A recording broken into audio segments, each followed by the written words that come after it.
Article 400.7. A6 of the National Electrical Code, NEC, addresses the permitted uses of flexible cords and cables, which includes what are commonly referred to as drop cords. It is crucial to understand these regulations to ensure electrical safety and code compliance. Drop cords are permitted for temporary use. This means they are intended for use with portable equipment that is not permanently connected. The key word here is temporary. They are also permitted for use with pendant equipment, meaning equipment suspended from a ceiling for specific purposes, such as lighting or fans. Another permitted use is to connect portable equipment to a fixed receptacle, provided certain conditions are met. Firstly, the cord must be no longer than 6 feet, which is approximately 1.8 meters. Secondly, the cord should not be exposed to physical damage. Thirdly, the cord must not be used as a substitute for permanent wiring. Now let's consider some factors in situations where these rules might be stretched. Using drop cords for long-term or permanent connections is generally not compliant with the NEC. The NEC intends for drop cords to facilitate temporary connections or to serve equipment that is, by its nature, moved frequently. The length of the drop cord also matters. The code specifies a maximum length of 6 feet when connecting portable equipment to a fixed receptacle. Drop cords significantly longer than this are likely a code violation. Exposure to physical damage is another important consideration. If drop cords are hanging freely from the ceiling without protection, they are susceptible to damage from impacts, abrasion, or other environmental factors. This increases the risk of electrical hazards. Furthermore, using drop cords as a substitute for permanent wiring is not permitted. The NEC requires permanent wiring methods for supplying power to equipment that is intended to be in a fixed location for an extended period. Certain voltages may be beyond the suitable range for drop cords. Specifically, 480 volts 3-phase power is not typically used with drop cords. Such high voltage applications generally require permanent wiring methods and appropriately rated equipment. The type of cord grip being used is also important. Wire mesh cord grips may not be suitable for supporting the weight of the cords, especially if the cords are long or if the equipment they are supplying is heavy. It's important to choose cord grips that are specifically designed for the intended application and that are rated to support the weight of the cords and equipment. If the drop cords are determined to be non-compliant with the NEC, it is a safety hazard and should be addressed. It's recommended to replace the drop cords with permanent wiring or install fixed receptacles and use appropriate power cords to connect the equipment. Permanent wiring offers greater reliability, durability, and safety compared to drop cords. It is less susceptible to damage and provides a more secure electrical connection. Installing fixed receptacles provides a convenient and code-compliant way to connect portable equipment. Be sure to use receptacles that are rated for the voltage and current requirements of the equipment being supplied. When using power cords to connect equipment to fixed receptacles, choose cords that are of appropriate length, gauge, and type for the intended application. Ensure that the cords are properly terminated and that they are not exposed to physical damage. Regularly inspect electrical systems to identify and address any potential hazards. Look for damaged cords, loose connections, and other signs of wear and tear. Perform routine maintenance on electrical equipment to ensure that it is operating safely and efficiently. Keep up to date with the latest version of the NEC and any applicable local codes or regulations. This will help to ensure that your electrical systems are always in compliance and that you are using the safest possible practices. It is always recommended to consult with a qualified electrician to ensure that electrical systems are installed and maintained in accordance with the NEC and other applicable codes. An electrician can assess the specific needs of your facility and recommend the best solutions for your particular situation.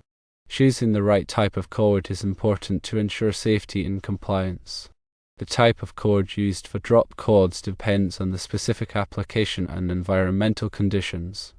Some common types of cords include, firstly, SO cord, which is a flexible cord that is oil resistant and suitable for general use. Secondly, SGO cord, which is similar to SO cord but is lighter duty. Thirdly, SDO cord, which is a flexible cord that is oil resistant and suitable for use in damp locations. Fourthly, dual cord, which is a flexible cord that is oil and water resistant and suitable for outdoor use. It is important to select a cord that is rated for the voltage, current, and environmental conditions of the application. Consider the ampacity of the cord, which is the maximum amount of current that a conductor can carry continuously without exceeding its temperature rating. The ampacity of a cord depends on its gauge, insulation type, and ambient temperature. It is important to select a cord with an ampacity that is sufficient for the load it will be supplying. The National Electrical Code provides tables that list the ampacity of different types of cords. For example, NEC Table 400.5 provides ampacity ratings for flexible cords and cables based on conductor size and insulation type. NEC Table 310.15 B16 provides ampacity ratings for conductors in general, which can be used as a reference for determining the appropriate cord size. It is important to note that the ampacity of a cord may need to be derated if it is installed in a high ambient temperature environment or if it is bundled with other cords. NEC Section 310.15 provides information on derating conductors for ambient temperature and bundling. The insulation type of a cord is also important to consider. Different insulation types have different temperature ratings and resistance to environmental factors such as oil, water, and chemicals. Common insulation types for flexible cords include firstly thermoplastic elastomer, TPE, which is a flexible and durable insulation that is resistant to oil, water, and chemicals. Secondly, thermoplastic, PVC, which is a common and cost-effective insulation that is resistant to water and chemicals. Thirdly, rubber, which is a flexible and durable insulation that is resistant to oil and abrasion. It is important to select an insulation type that is appropriate for the environmental conditions of the application. Grounding is another critical aspect of drop cord safety. All electrical equipment should be properly grounded to protect against electric shock. Grounding provides a low resistance path for fault current to flow back to the source, which causes the circuit breaker or fuse to trip and de-energize the circuit.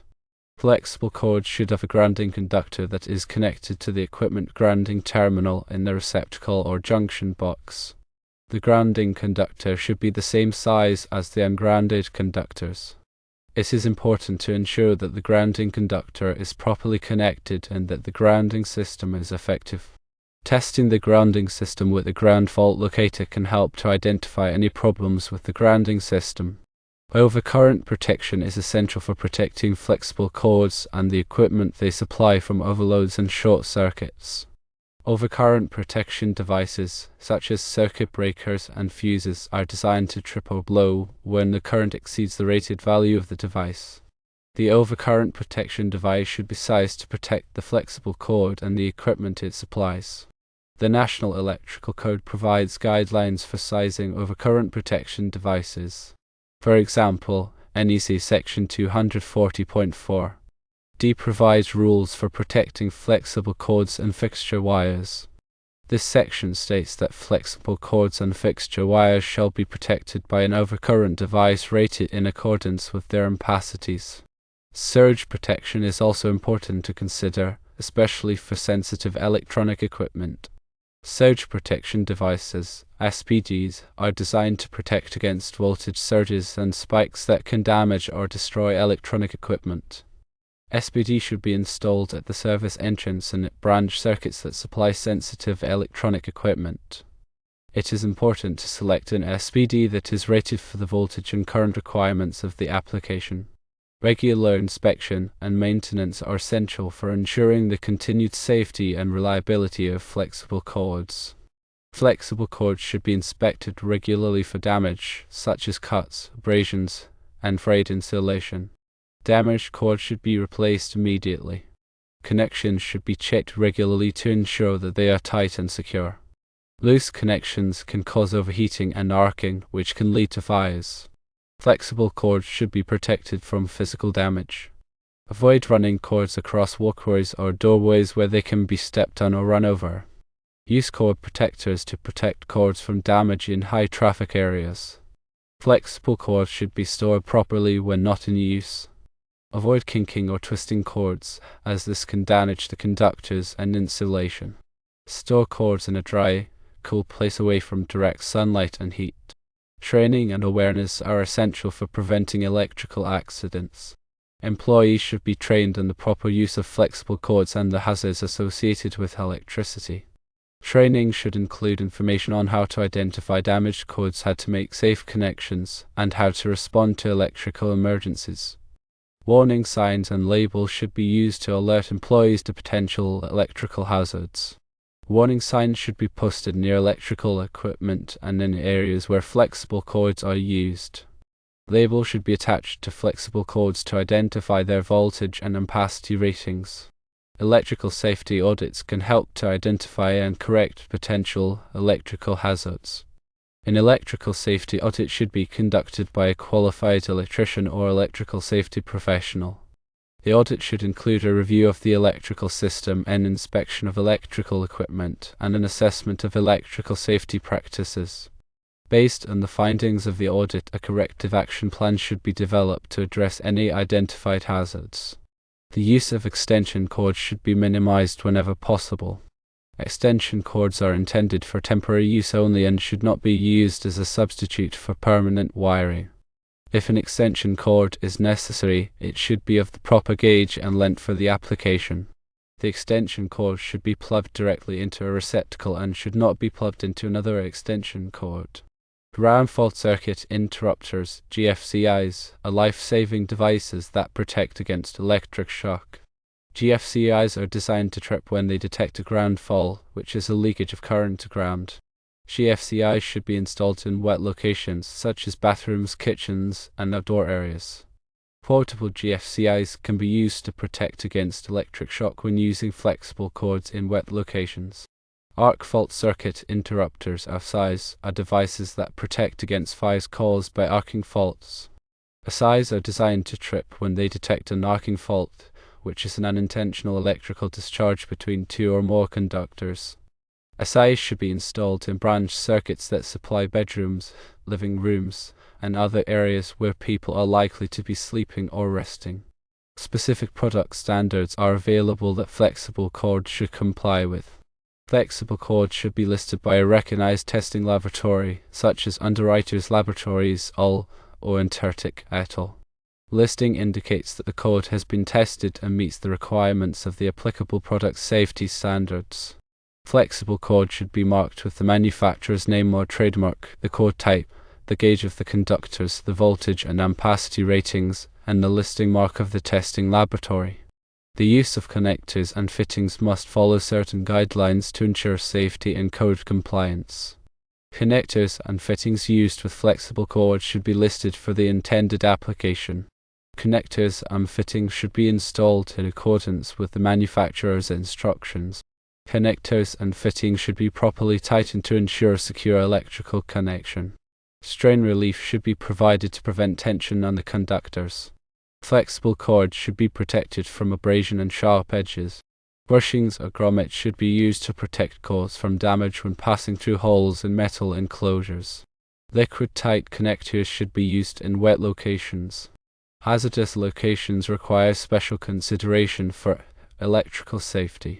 Hazardous locations are areas where flammable gases, vapors, or dust may be present.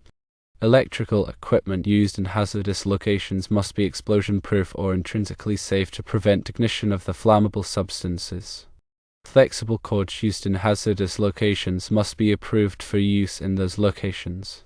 Medical facilities have unique electrical safety requirements to protect patients and staff. Isolated power systems are used in operating rooms and other critical care areas to prevent electric shock. Isolated power systems use a special transformer to isolate the electrical system from ground. Flexible cords used in medical facilities must be approved for use in those facilities. Remember that electrical work should only be performed by qualified individuals who are trained and experienced in electrical safety practices. Working with electricity can be dangerous, and it is important to take all necessary precautions to protect yourself and others from harm. Always de-energize circuits before working on them. Use insulated tools and equipment. Wear appropriate personal protective equipment, such as safety glasses and gloves. Follow all applicable safety codes and regulations. If you are not qualified to perform electrical work, hire a qualified electrician to do the job. Improperly installed or maintained electrical systems can pose a serious safety hazard.